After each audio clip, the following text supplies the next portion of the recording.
One Lajna member said that she had mentioned the lack of religious freedom and persecution faced by Ahmadi Muslims in Pakistan to a journalist who had delivered a lecture at her university about Pakistan. She asked Huzur if this was an appropriate way to introduce the Jamaat to others. ٹھیک ہے، تو میں بچا دیا، وہ اگر نیک نیت ہوگا تو تقیب بھی کر لے گا. کوئی بھی موقع ہو فائدہ اٹھانا چاہیے اس سے. تم نے پہنچا دیا تو اچھا کیا، کوئی حرج نہیں کیا، بلکہ اچھی بات ہوگی. اور لوگوں کو بھی اس طرح ہی پہنچانا چاہیے تاکہ پتہ لگے کہ کیا ہو رہا ہے دنیا میں احمدیوں کے ساتھ. اصل چیز یہ ہے کہ تمہیں کہنا چاہیے کہ جب ظلم ہونا شروع ہو جائے اور بے انصافی ہونی شروع ہو جائے نا، تو وہاں اللہ تعالیٰ کے فضل بھی ختم ہو جاتے ہیں.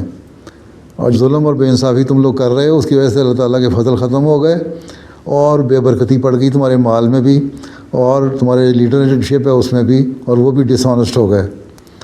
تو بے ایمان لیڈر ہو گئے، مال میں بے برکتی پڑ گئی، کیونکہ تم انصاف سے کام نہیں لیتے اور ظلم کر رہے ہو، اور معصوموں کو بلا وجہ تکلیفیں دے رہے ہو، اور اس لیے سارا کچھ ہو رہا ہے. تو ایک طرف تم اللہ تعالیٰ کا نام لیتے ہو، دوسری طرف یہ کہتے ہو. تو پھر جب اللہ تعالیٰ کا نام لے کے ایسی باتیں کرو گے جو اللہ کی تعلیم کے خلاف ہیں، تو ظاہر ہے پھر اس کا یہ نتیجہ نکلے گا جو نکل رہا ہے. تو اس لحاظ سے تم نے جو کہا ٹھیک کہا. چلو پھر اللہ حافظ، السلام علیکم ورحمۃ اللہ.